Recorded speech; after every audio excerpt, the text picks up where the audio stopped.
Hey guys, it's Rachel with Be Healed Dog Training. I've got Cruz here today who arrived yesterday for his board and train. He knows nothing as far as obedience commands, so we're going to be teaching him sit right now.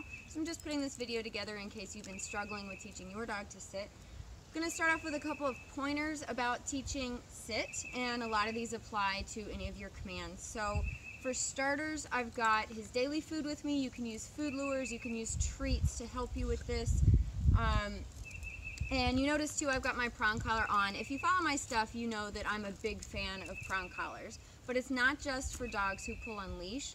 Prong collars are actually really great for teaching all of your obedience commands because the dog can really clearly feel what it is that you're trying to communicate, and you can use very, very little pressure, and everything is just really clear to the dog as far as what you're asking them for. So if you've got a prong collar, use it for your obedience stuff too. It's not just for walks. You'll also notice that he's not on a remote collar yet.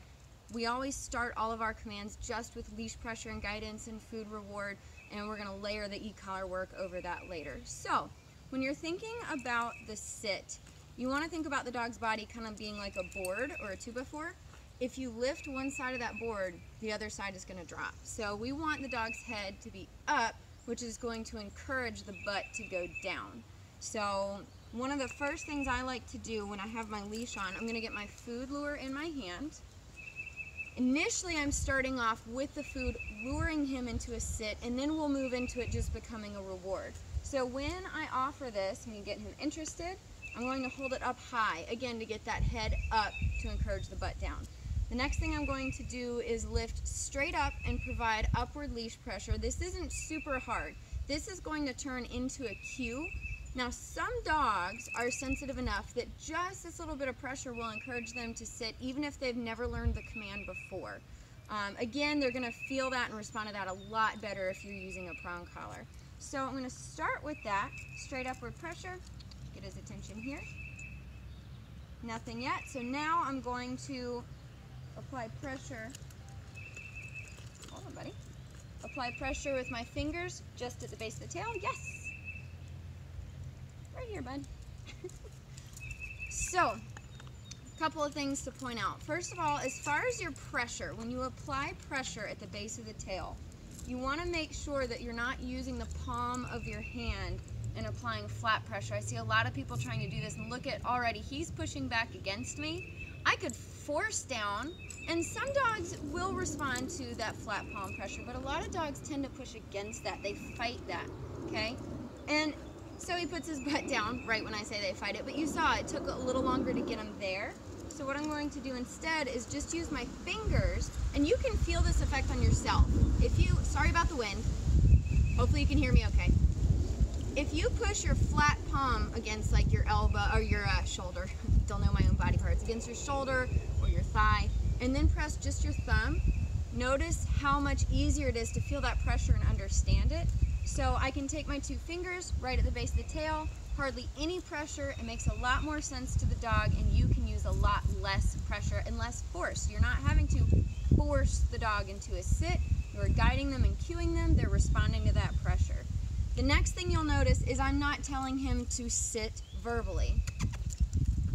Cruz, sit, sit, sit. I mean, that word means nothing to him yet because we haven't associated that with a command. So there's no point in me saying it right now and bombarding him with a word that makes no sense. It just becomes a distraction at this point. So what I am going to do is I'm going to cue the sit with my physical cues at first.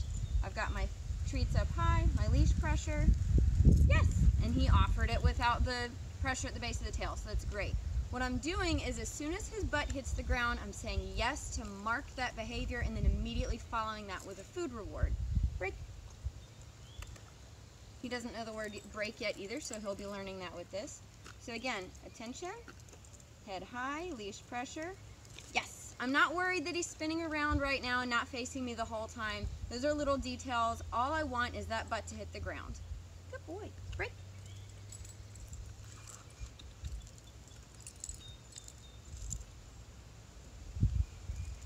Upward leash pressure. If I don't get it yet, pressure at the base of the tail. Yes. You'll also notice too, I'm not pressing with my pressure at the base of his tail all the way down. I start, and then once he responds to that, I let him finish the command on his own. So I'm basically trying to cue and give as little pressure as possible, and anything he wants to offer up on his own, great.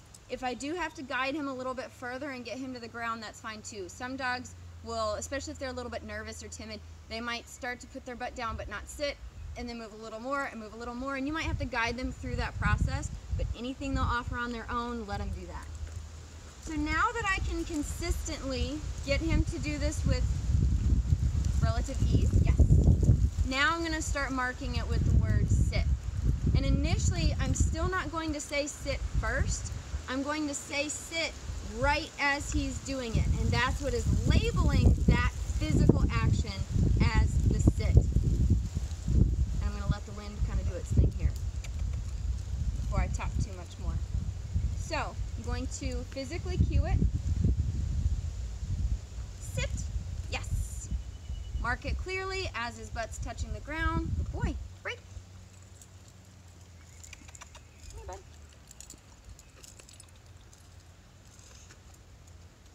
Again. Sit. Yes. Good job. And so really where we're going to go from here is just lots of repetition. So I'm not going to make like a 20-30 minute video.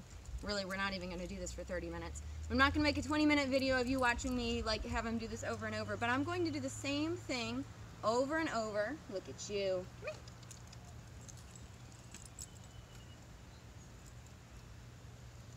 Little cue if he needs it. Sit. Yes. And once he starts to get the game, once he starts to get the idea of what we're doing, you'll see the dog, typically they'll start to anticipate a little bit. You'll find that as soon as you start to give that leash pressure, they start going into a sit. And when they really start to get it, then you can move that marker word farther away, where now you say sit as you start to cue it. Then you move to saying the command. You say sit before you cue it, and you give them a second to do it on their own. If they don't do it on their own, then you give your leash guidance, and you just work from there until you get to the point that you can say sit. The dog goes into a sit. Eventually, we are going to move away from the food rewards. We'll end up layering the remote collar over it, and that'll all come after several sessions of just doing our leash work. So again, hopefully this helps if you've been struggling with sit a little bit. A lot of people, where they mess up with this is they don't start with a leash. So definitely use a leash. Even if you're not using a prong collar, use a leash. That way you can provide proper guidance, not only with this upward pressure. I'll go ahead and treat that because I was giving him leash guidance there. But so that the dog can't be running around acting goofy or getting distracted, you can guide them towards you if you need to and keep their focus on you. So with all of your training, it's always great to start with a leash initially. So make sure you got that in place. And again, you want to start by marking the behavior as they do it initially, rather than bombarding them with words that make no sense because they haven't assigned an action with those words yet. So if you've got any questions about any training tips and you want to contact me, you can reach me at BeHealedDogTraining@gmail.com. You can follow the YouTube channel, follow my Facebook page, which is Be Healed Dog Training, HEELED, and Cruz and I are going to go and keep working on this. Like I said, it's just going to be lots of repetition. Every dog moves at different paces. Not all dogs do it this easily, so if it takes a little bit longer, don't get frustrated. But I promise you, he has not known or understood this command before. He just happened to respond pretty well to things. So again, some dogs are going to take a little bit longer. It's totally fine if it takes longer for your dog. Just stick with it. You guys take care.